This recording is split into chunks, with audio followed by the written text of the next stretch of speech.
Hi, welcome to Voice of Our Own. I'm Allie. This is part two about motivation. And I wanted to talk about motivation. It's the middle of the year, it's summertime right now, and many of us set New Year's resolutions in the beginning of the year. And where are they at right now? This is hard. This is why we set New Year's resolutions. We're like, we're going to do it this time. But what ends up happening, right, is that things can really easily fall apart, really easily unravel because it's hard. It's hard to change our patterns. And even if we know it's really good for us. So I wanted to talk in this part two about what can we do, because there are some things that we can do that can be really helpful. One of them, one of my favorites, is just to acknowledge it. If you watch part one, physiologically we are set up for comfort. And so we can, when we feel that resistance, when our alarm clock goes off early in the morning and we do not want to get out of our warm bed, we can just say, oh, hello, resistance. Hello, brain, trying to keep me safe and keep me in this pattern. Thank you for doing what you can to keep me safe. But really, I need to go through this. We need to get beyond this. So you can just kind of acknowledge that feeling and say thank you, no thank you, and go forward. Another thing that I like to do is write myself permission slips. I like to keep my permission slips private, but you can also put them places so you can visually see them. I just take a Post-it note or a scrap of paper and write down, I give myself permission. For me, I give myself permission to take 15 minutes towards self-care every day, regardless of what's going on. That's my little note. I can keep it in my pocket.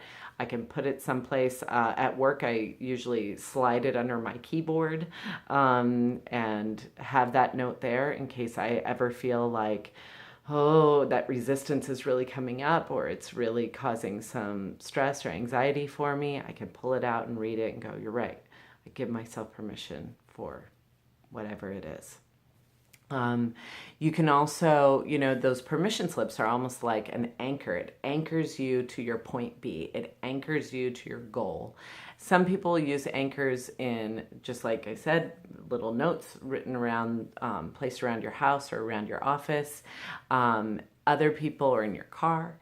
Other people will wear jewelry, little bracelets or a necklace or something else to kind of keep you anchored to what it is that you're trying to get to, your point B. And another thing you can do is create a vision board. You can kind of imagine that state of being where it is that you want to be. What does it feel like? What does it look like? And when you hang that up, that can also kind of keep you focused on that. So when you do feel that resistance, it'll be another motivation to kind of get yourself to that point B. And I will say another thing you can do is reach out. Reach out to a friend, reach out to a coach, reach out to anybody. It doesn't matter who, but somebody who can hold you accountable. I know when I was trying to make shifts in the way I was eating, I was doing really well when I was working with my nutritionist. And then as soon as I was done, it was so hard to kind of keep it going. I didn't realize just how much I needed that weekly meeting, that accountability. Now, of course, not everybody needs a weekly meeting or anything like that, but accountability with somebody else who's going to ask you about it and check on you about it in a loving way, but also in a, hey, how's it going?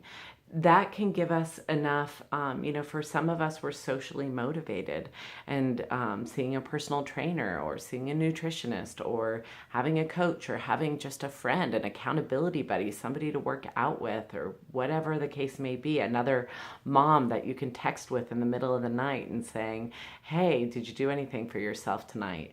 Any of these things can help us stay accountable to our best self and help us push through any kind of resistance that we're having about the hard conversation, about eating better, about exercising, about taking care of ourselves. Any of those things, that social motivation can be just a really useful tool.